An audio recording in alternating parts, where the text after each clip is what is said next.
Čau Majku, po druhý. Servus, brácho. Moc díky za tenhle ten crazy rozhovor, akce, teď a tady. Teraz začínáme. Tvůj názor na téma svoboda, dělání si to, co mě v životě baví, ne to, co musím dělat. Wow. Bráško, celá tvorba H1.6 je presne o tom, ako ukázať ľuďom svojím príkladom, že môžeš robiť, čo chceš, čo ťa baví, čo máš rád a stať sa bohatý, úspešný, slávny a spokojný.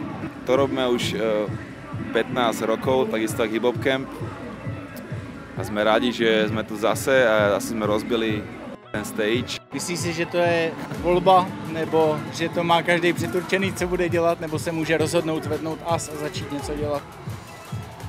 Tak ja ti poviem, jak Forrest Gump, že je to zároveň jedno aj druhé. Je to kombinácia toho, že si unášaný životom, jak také pierko a nevieš, čo s tebou bude, ale zároveň si každým rozhodnutím, každým momentom volíš svoj osud a vyberáš si, ktorou cestou pôjdeš.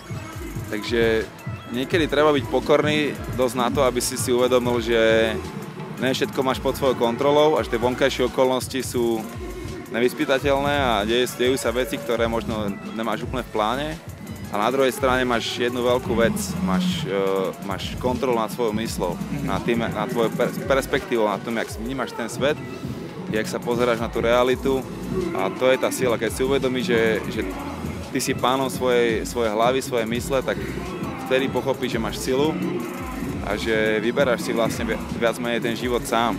A ja verím tomu, že každý človek je zodpovedný za to, čo má a robí 100% a nikto sa nemôže vyhovárať na rodičov alebo učiteľov alebo nejaké okolnosti životné, lebo najväčší ľudia dokázali urobiť z ničoho niečo. Dokázali vyrásť z toho bahna jak lotosový kvet a dokázali ukázať svetu, že nemusí mať podmienky jak pán král alebo princ, ale že je to celé na tebe, na tom, jak sa pozeráš na svet a jak si nastavíš svoje priority a jak zamakáš na tom, aby tvoj sen sa stal realitou. Já jsem ti říkal, že jsme vlastně teď dělali projekt, který se jmenuje Fight for Freedom. Fuck freedom? Fight for Freedom. Fight for freedom. Jak to vnímáš? No, super, musíš byť proste človek, ktorý nechá ľudí byť tým, čím sú. To je v pohode, že niektorí ľudia sú za vojnu a tak, o tom je ten svet, o tom je tá škola. A cením každý projekt, ktorý sa uberá tým smerom, že vytvára nejak viacej slobody vo svete, viacej mieru vo svete, alebo viacej pochopenia proste v tom svete, ktorý je momentálne šialený, agresívny a vyhrotený.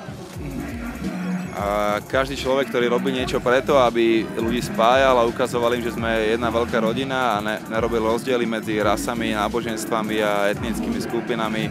Každý človek, ktorý robí projekt v tomto smere, vlastne zachraňuje tento svet podľa mňa, takže rešpekt. Děkuju. Děkuju moc. Drž sa ďalej. Díky. Raz, dva, tri!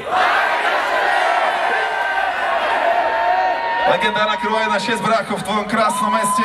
Privítaj Ciga Otisa, môj bratov z legendárnej Crew 1.6. Zdravím, dobrý večer, ahoj! Dávaj, mávaj, nevysedávaj, stávaj!